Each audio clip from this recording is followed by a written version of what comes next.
క్రీస్తు యేసునందు సోదరి సోదరులారా, మీ అందరికీ ప్రభు అయిన యేసుక్రీస్తు నామంలో శుభములు వందనాలు తెలియజేస్తూ ఉన్నాను. దేవుని మహాకృపను బట్టి గత దినమంతయు కూడా కాపాడి మరొక నూతనమైన దినాన్ని ప్రభువు మనకు అనుగ్రహించాడు. ఈ దినమందు దేవుని సన్నిధిలో ఉండడానికి ప్రభువు మనకు సహాయం చేశాడు.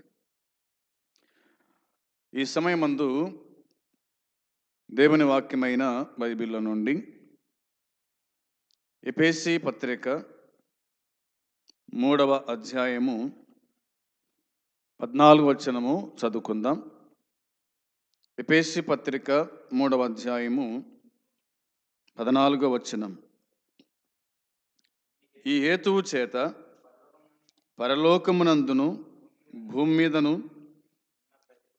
ప్రతి కుటుంబము ఏ తండ్రిని బట్టి కుటుంబమని పిలువబడుచున్నదో ఆ తండ్రి ఎదుట నేను మోకాలుని. చాలు. చదవబడిన లేఖన భాగము నిమిత్తమై ప్రార్థన చేద్దాము. ప్రేమగల తండ్రి, పరిశుద్ధుడవైన దేవ, మీ పాదములకు వందనాలు స్తోత్రాలు చెల్లించుకుంటున్నాము.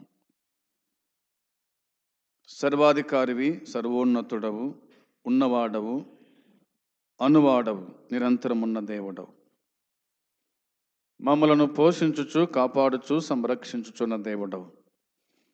నీ సన్నిధి సహవాసం మీరు మాకిచ్చి వాక్యము చేత పోషిస్తున్నందుకై స్తోత్రాలు. నీ వాక్యము చేత నడిపిస్తున్నందుకై స్తోత్రం, స్తుతులు చెల్లించుకుంటున్నాం. ఈ దినమందు కూడి వచ్చిన వారిని దీవించి ఆశీర్వదించండి. పాటలు పాడిన వారిని దీవించండి. ప్రార్థించిన వారిని, చదివిన వారిని దీవించి ఆశీర్వదించండి. దినదాసుని మరుగుపరిచి మీరు మాట్లాడమని నీకు అప్పగించుకుంటూ యేసుక్రీస్తు పరిశుద్ధమైన నామంలో స్తోత్రములు చెల్లించి ప్రార్థించి అడిగి వేడుకుంటున్నాము తండ్రి. ఆమేన్. ఎఫెసీ పత్రిక ధ్యానాలు మనము వింటూ వస్తూ ఉన్నాం. ఈ దినమందు 3వ అధ్యాయము 14వ వచనము మనం చదువుకున్నాం. ఈ 14వ వచనములో ఈ హేతువు చేత అనే మాట వ్రాయబడింది. 3వ అధ్యాయము వచనము 1 అక్కడ ఇదే మాట రాయబడింది. ఈ హేతువు చేత అనే మాట వ్రాయబడింది. ఈ హేతువు చేత అనేటువంటి ఈ 2 వచనాల్లో మనం చూస్తాం.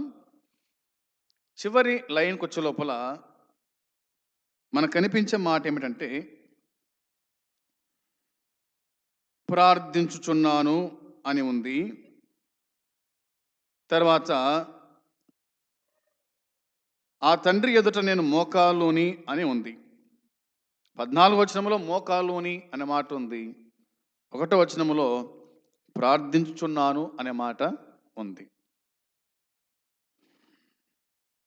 14వ వచనములో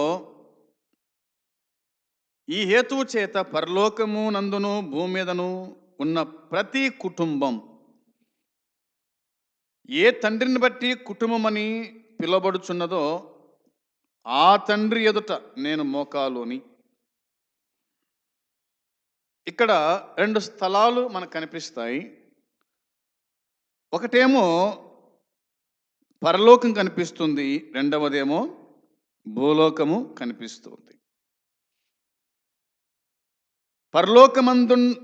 పరలోకమునందును భూమి మీదను ఉన్న ప్రతి కుటుంబము అని ఉంది.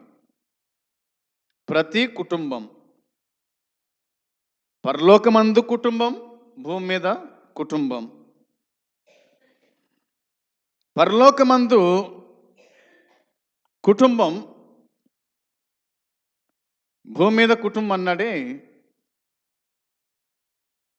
ఇది ఎలాగా? కుటుంబము అంటే మనకు అర్థమైన విషయం ఏంటంటే తండ్రి పిల్లలు అని కదా. తండ్రి పిల్లలు అని కదా. అందుకే యేసుక్రీస్తు ప్రభు పౌలుకు ఈ సంగతి జ్ఞాపకం చేశాడు.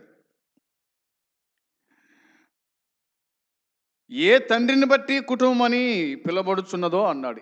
ఏ తండ్రిని బట్టి కుటుంబం అని పిలబడుచున్నదో, తన్ను ఎందరు అంగీకరించరో అమాట చూస్తారా? యోహాను సువార్త 1:14 14 12 యోహాను సువార్త 1:12 తన్ను ఎందరు అంగీకరించరో వారందరికీ, అనగా తన నామమునందు విశ్వాసం ఉంచిన వారికి దేవుని పిల్లలగుటకు ఆయన అధికారము అనుగ్రహించెను అని ఉంది. దేవుని పిల్లలగుటకు ఆయన అధికారం అనుగ్రహించాడు. కాబట్టి ఆయన తండ్రి, మనము ఆయన పిల్లలము. దీన్నే కుటుంబము అని అన్నాడు ఇక్కడ పౌలు. ఏ తండ్రిని బట్టి కుటుంబం అని పిలబడుచున్నదో ఆ తండ్రి ఎదుట నేను మోకాలోని అన్నాడు. తండ్రి ఎదుట మోకాలోని. వచనం 1లో రాయబడిన మాట, ఈ హేతువు చేత అన్ని జనులైన మీ నిమిత్తము అన్నాడు. అన్ని జనులైన మీ నిమిత్తం, మీరు అన్ని జనులు, మీ నిమిత్తం క్రీస్తు యేసు యొక్క ఖైదీనైన పౌలను నేను ప్రార్థిస్తున్నాను చెప్పాడు. మీ నిమిత్తము క్రీస్తు యేసు యొక్క ఖైదీనైన పౌలను నేను ప్రార్థన చేస్తూ ఉన్నాను. ఖైదులో ఉండి ప్రార్థించాడంట పౌలు. ఎఫెసీలో ఉన్నటువంటి అన్యజనుల నిమిత్తమై, తన యందు విశ్వాసం ఉంచిన వారి నిమిత్తమై ప్రార్థన చేసినట్టుగా, ప్రార్థించుచున్నట్టుగా, మోకరించినట్టుగా పౌలు భక్తుడు గుర్తు చేసినట్టుగా దేవుని వాక్యం మనకు జ్ఞాపకం చేస్తూ ఉంది. బైబిల్ గ్రంథములో ప్రార్థన పరులు అయిన వాళ్ళు మనకు కనిపిస్తారు. పౌలు వలె ప్రార్థించిన వాళ్ళు ఉన్నారు, పౌలుకు మించి ప్రార్థించిన వాళ్ళు కూడా మనకు బైబిల్లో కనిపిస్తారు. కాబట్టి వారిలో ఈ దినమందు ఒకరు లేదా ఇద్దరిని మనము జ్ఞాపకం చేసుకోవాలి. వారి ప్రార్థన జ్ఞాపకం చేసుకోవాలి. వారు ఏమని ప్రార్థించారో ఆ ప్రార్థన మనం జ్ఞాపకం చేసుకోవాలి. మనకు బాగా పరిచయమైనటువంటి ప్రార్థన వీరుడు ఎవరు అంటే అబ్రహాము అని దేవుని వాక్యం మనకు చెబుతూ ఉంది. ఆదికాండం 18వ అధ్యాయంలో, ఆదికాండం 18వ అధ్యాయంలో వచనము 18, 23 వచనాన్ని మనం చదివి ధ్యానం చేద్దాం. అప్పుడు అబ్రహాము సమీపించి ఇట్లా, నేను దుష్టులతో కూడా నీతిమంతులను నాశనము చేయుదువా అన్నాడు. అబ్రహాము సమీపించి ఇట్లా అన్నాడు. ఎవరిని సమీపించినాడు అబ్రహాము? ఎవరిని సమీపించినాడు అబ్రహాము? దేవుణ్ణి సమీపించాడు. 22వ వచనంలో అబ్రహాం ఇంకా యెహోవా సన్నిధిని నిలుచుండెను అన్నమాట ఉంది. అబ్రహాము ఇంకా యెహోవా సన్నిధిని నిలుచుండెను. అప్పుడు అబ్రహాము సమీపించి ఇట్లా అన్నాడు. సమీపించి అంటే దేవుణ్ణి సమీపించుట, దేవుణ్ణి సమీపించుట, దేవుని యొద్దకు వచ్చి మాట్లాడుట లేదా ప్రార్థన చేయుట. దేనికోసం ప్రార్థించాడు అబ్రాము? దేనికోసం సమీపించాడు అబ్రాము దేవుణ్ణి అంటే సొదొమ గొమొర్రాల గురించి. సొదొమ గొమొర్రాలను ప్రభు చూసినప్పుడు అది దేవుని దృష్టికి ఘోరంగా ఉండెను. అందులోని ప్రజలు చెడిపోయినారు, ఆ పట్టణాలు చెడిపోయినాయి. అందుకే దాన్ని నాశనం చేయడానికి అబ్రాము యొద్దకు దేవుడు దిగి వచ్చాడు. మామ్రే దగ్గరున్న సింధూర వనములో అబ్రాము నివసించినప్పుడు అక్కడికి వచ్చాడు. అబ్రహాము చేత అబ్రహాము ఇంటిలో ఆతిథ్యం పొందినాడు.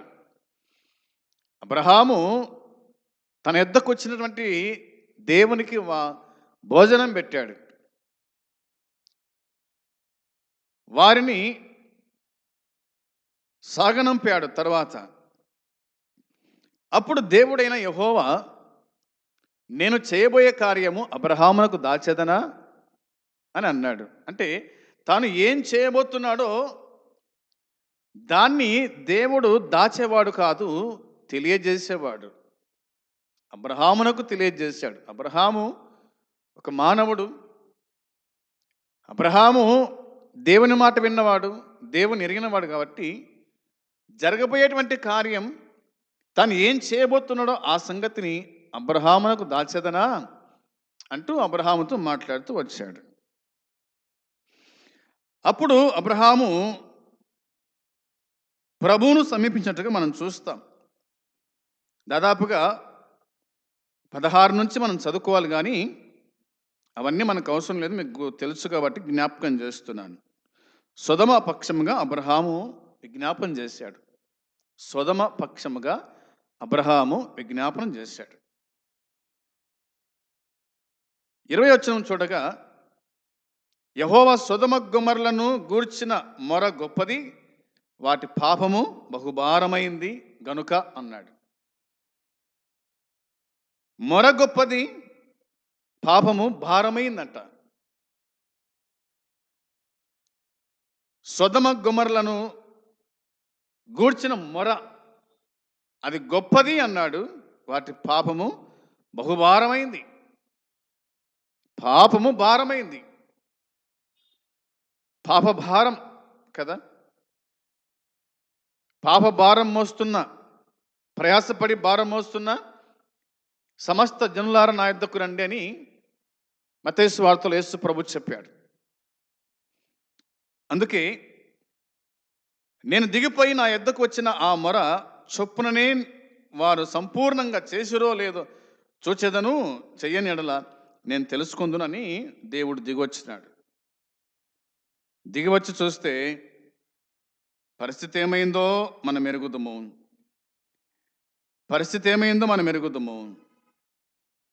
అందులోని పిల్లల మొదలుకొని పెద్దవారి వరకు గుడక వాళ్ళు ఎలాంటి వారో దేవుడు చూచాడు. అవునా? దేవుడు చూచాడు. వారు చెడిపోయిన వాళ్ళు.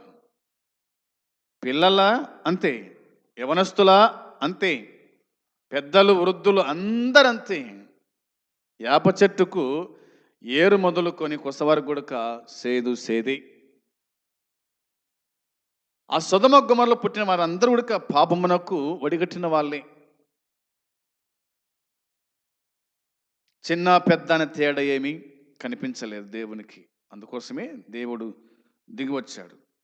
దిగివచ్చి అబ్రహాంతో మాట్లాడినాడు. అప్పుడు అబ్రహాం ప్రభువును సమీపించి ఇట్లా నేను అనే మాట మనకు కనిపిస్తుంది. ఏమన్నాడు దేవుడు? ఏమన్నాడు అబ్రహాము అంటే, దుష్టులతో కూడా నీతిమంతులను నాశనము చేయదువా అన్నాడు. నీతిమంతులను నీతిమంతులను నీతిమంతులను అని దాదాపుగా 7 సార్లు ఉంది. ఎన్నిసార్లు ఉంది?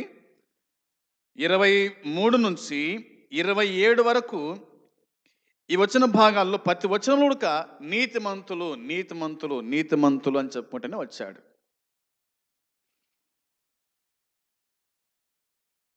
చదువుదాం, మనకు ఆలోచన వస్తుంది. అప్పుడు దుష్టులతో కూడా నీతిమంతులను నాశనం చేయదువా? 24 వచనం. ఆ పట్టణంలో ఒకవేళ 70 మంది నీతిమంతులుండిన ఎడల దానిలోనున్న 70 మంది నీతిమంతుల నిమిత్తము ఆ స్థలమును నాశనము చేయక కాయవా? ఆ చొప్పున చేసి దుష్టులతో కూడా నీతిమంతులను చంపుట నీకు దూరమవునుగాక. నీతిమంతుని దుష్టునితో సమముగా ఎంచుట నీకు దూరమవునుగాక. సర్వలోకమునకు తీర్పు తీర్చువాడా న్యాయము చేయడా అని చెప్పినప్పుడు, యెహోవా సొదమ పట్టణములో 70 మంది నీతిమంతులు నాకు కనబడిన వారిని బట్టి ఆ స్థలమంతటిని కాయుదునెను.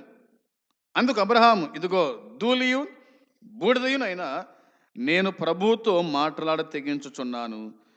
70 మంది నీతిమంతులలో ఒకవేళ 5 తక్కువైతే ఐదుగురు తక్కువైనందున ఆ పట్టణమంతయు నాశనము చేయుదువా అని మరలా అడిగాను. అందుకైన అక్కడ 45 నాకు కనబడిన ఎడల నాశనము చేయననెను అని ఉంది.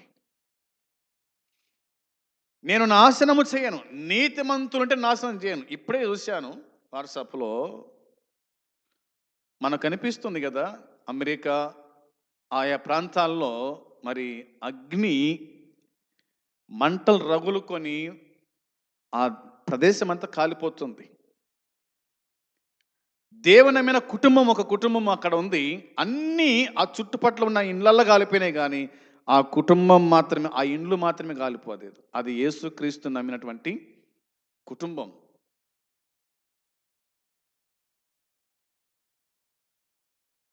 అక్కడ ఎందుకు అలా జరిగింది అంటే అది దేవునికి ఇష్టమైంది. ఆ ప్రాంతం కాల్చివేయడానికి దేవునికి ఇష్టమైంది. ఎందుకంటే వారు చేసినటువంటి పాపం బహుభారమైంది కాబట్టి, వారి దుర్మార్గత బహుభారమైంది కాబట్టి, వారి అవిధేయత బహుభారమైంది కాబట్టి ఆయన సమయం ఇచ్చాడు, చూశాడు. కానీ వారు ఏమీ సరిదిద్దుకోలేదు, సరి చేసుకోలేదు. అలాగనే బతికారు కాబట్టి దేవుడు అందరినీ అగ్ని చేత కాల్చివేశాడు. 45 మంది ఉంటే కాపాడుతావా అంటే కాపాడుతా అన్నాడు. 40 మంది ఉంటే కాపాడవా అంటే కాపాడుతానులే అబ్రాం అన్నాడు.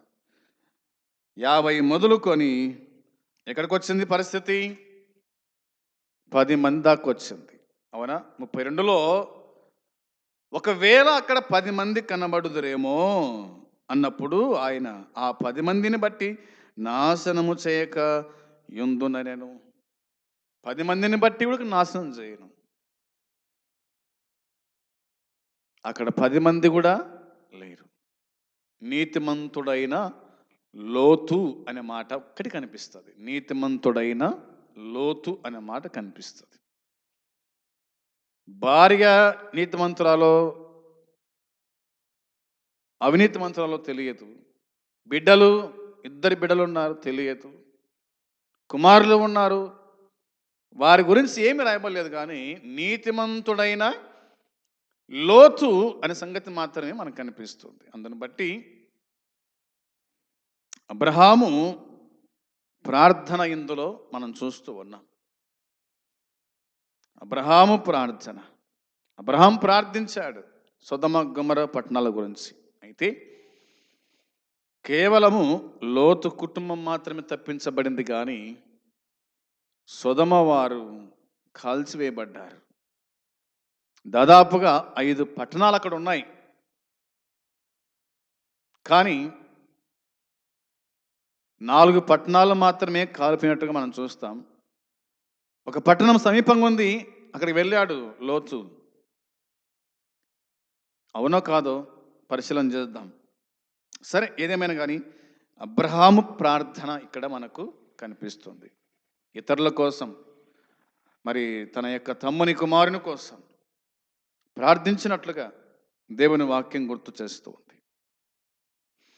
ఇక రండి, ఇదే ఆది కాండములోని 32వ అధ్యాయము 24వ వచనములో, 32వ అధ్యాయము 24వ వచనాన్ని మనం చూడగా, యాకోబు ఒక్కడు మిగిలిపోయెను, ఒక నరుడు తెల్లవారు వరకు అతనితో పెనుగులాడెను అనే మాట రాయబడి ఉంది. యాకోబు ఒక్కడు మిగిలిపోయెను అనే మాట ఉంది. ఒక్కడు మిగిలిపోయాడంట. అంటే ఒక్కడొచ్చాడా? యాకోబు భార్యలు ఉన్నారు, లేయా, రాహేలు, వారి దాసీలు, వారి పిల్లలు, వారి సంతానము, పశువులు, మందలు కదా, ఇవన్నీ ఉన్నాయి. ఒక్కడు మిగిలిపోయినాడంటే అర్థం ఏంటంటే వారిని అందరిని కూడా పంపివేశాడు. ముందు లేయాని పెట్టాడు, తర్వాత లేయా దాసిని పెట్టాడు, రాహేల్ని పెట్టాడు, రాహేల్ దాసిని పెట్టాడు, పిల్లలందరూ పంపించేసినాడు. ఎందుకంటే తన అన్న అయిన ఏశావు తనను ఎదుర్కోవడానికి వస్తున్న సంగతి ఎరిగి చంపుతాడేమో అని భయపడ్డాడు. కానీ చంపడానికి రాలేదు ఏశావు, ఇతనే భయపడ్డాడు. ఎవరు భయపడ్డారంటే యాకోబు భయపడ్డాడు. చూడండి 22వ వచనం 23వ వచనం చదువుదాం. ఆ రాత్రి అతడు లేచి తన 2 భార్యలను, తన 2 దాసులను, తన 11 మంది పిల్లలను తీసుకొని యబ్బోకు రేవు దాటిపోయెను. యాకోబు వారిని తీసుకొని ఆ ఏరు దాటించి తనకు కలిగిందంతయు పంపివేసెను. తనకు కలిగిందంతూ పంపేశాడంట. పంపేసి ఒక్కడు మిగిలిపోయినాడు. తండ్రి ఇంటి నుంచి ఒక్కడు పోయినాడు. మామయ్య నుంచి వచ్చేటప్పుడు ఒక్కడు మధ్యాహ్నం మిగిలిపోయినాడు. మిగిలిపోయి ఏం చేశాడంట? ఒక నరుడు తెల్లవారు వరకు అతనితో పెనుగులాడెను అని ఉంది. ఒక నరుడు తెల్లవారు వరకు అతనితో పెనుగులాడెను. నరుడు అనే మాట ఉంది. అంటే యాకోబుతో పెనుగులాడిన నరుడు యెహోవా దూత కావచ్చు. యెహోవా దూత కావచ్చు. మనకు 16వ అధ్యాయము వచనం 7లో కనిపిస్తుంది కదా. 16వ అధ్యాయం 7వ వచనంలో ఏముంది? 16వ అధ్యాయం 7వ వచనంలో యెహోవా దూత అరణ్యములో నీటి బుగ్గ యొద్ద, అనగా సూరు మార్గములో బుగ్గ యొద్ద ఆమెను కలుసుకున్నాము. యెహోవా దూత అనే మాట మనకు కనిపిస్తుంది. కాబట్టి ఒక నరుడు అంటే ఒక దూత, యెహోవా దూత అనే మాట మనం ఇందులో చూస్తాం. ఇంకా చాలా వచ్చిన మనం విధంగా చూసుకుంటూ వెళ్ళిపోవచ్చు. సరే, ఏం చేశాడు యాకోబు అంటే 25వ వచనంలో, తాను అతని గెలవకుండుట చూచి తొడగూటి మీద అతనిని కొట్టెను. అప్పుడు అతడు ఆయనతో పెనుగులాడుట వలన యాకోబు తొడగూడు వసిలెను అని దేవుని వాక్యం చెబుతుంది. పెనుగులాడుతూ ఉన్నారు. ప్రార్థనలో పెనుగులాడుట, ప్రభువుతో పెనుగులాడుట. ప్రతి క్రైస్తవుడు, ప్రతి దేవుని దాసుడు ప్రభువుతో పెనుగులాడాలి. అంటే ప్రార్థనలో ఇతరుల కోసమై పెనుగులాడేవారుగా ఉండాలి, ప్రార్థించేవాడుగా ఉండాలి. అబ్రహాం ప్రార్థించినట్టు యాకోబు ప్రార్థించాడు, తనను బతికించమని, తన కుటుంబాన్ని కాపాడమని, తన పిల్లలను, తన భార్యలను కాపాడమని. అంతే కదా అక్కడ అర్థం. పెనుగులాడినాడంట. పెనుగులాడుట చూచి తొడగోటి మీద అతన్ని కొట్టెను అని ఉంది. దేవుని దూత అతను కొట్టాడంట తొడగోటి మీద. అప్పుడు అతడు ఆయనతో పెనుగులాడుట వలన యాకోబు తొడగూడు వసిలెను అన్నమాట. 26వ వచనంలో, ఆయన తెల్లవారుచున్నది గనుక నన్ను పోనిమ్మనగా అతడు, నీవు నన్ను ఆశీర్వదిస్తేనే గాని నేను నిన్ను పోనీయను. నేను తెల్లవారుచుంది, యాకోబు తెల్లవారుచు ఉంది, నన్ను పోని అంటే యాకోబు అంటున్నాడు, నీవు నన్ను ఆశీర్వదిస్తే తప్ప నేను నిన్ను పోనీయను. నువ్వు ఆశీర్వదించాలి నన్ను, అప్పుడు నేను నిన్ను విడిచిపెడతాను అన్నట్టుగా మాట్లాడినాడు. 27వ వచనంలో ఆయన నీ పేరేమని అడుగా అతడు యాకోబు అని నేను చెప్పాను. అప్పుడు ఆయన, నీవు దేవునితోనూ మనుషులతోనూ పోరాడి గెలిచేతివి గనుక ఇక మీదట నీ పేరు ఇశ్రాయేలే గాని యాకోబు అనబడదని చెప్పాను అన్న మాట రాయబడింది. నీ పేరు ఇశ్రాయేలు అన్నాడు. నీ పేరు ఇశ్రాయేలు.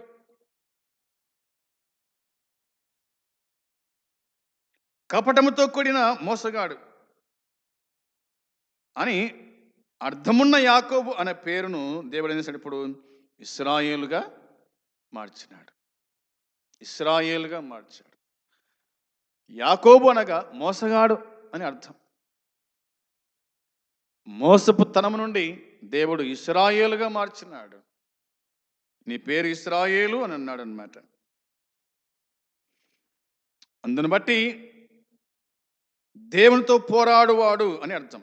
ఇశ్రాయేల్ అంటే దేవునితో పోరాడువాడు, దేవునితో పోరాడువాడు, దేవునితో పోరాడువాడు. ఇది మనం జ్ఞాపకం ఉంచుకోవాలి. క్రీస్తును అనుసరించే వారు కూడా ఏం చేయాలంటే కొన్నిసార్లు దేవుణ్ణి లేదా క్రీస్తు అనుచరులను అనగా అపోస్తులు కొన్నిసార్లు దేవుని ఇశ్రాయేలు అని పిలుస్తారంట. దేవుని ఇశ్రాయేలు అని పిలుస్తారు అనే మాట కనిపిస్తారు. గలతీ పత్రిక 6:16లో, గలతీ పత్రిక 6:16 మనం చూడగా ఆ మాట చూడండి. 6:16 గలతీ పత్రిక 6వ అధ్యాయము 16వ వచనంలో, ఈ పద్ధతి చొప్పున నడుచుకొను వారందరికీ అనగా దేవుని ఇశ్రాయేలుకు సమాధానము కృపయు కలుగునుగాక అని దేవుని వాక్యం మనకు జ్ఞాపకము చేస్తూ ఉంది.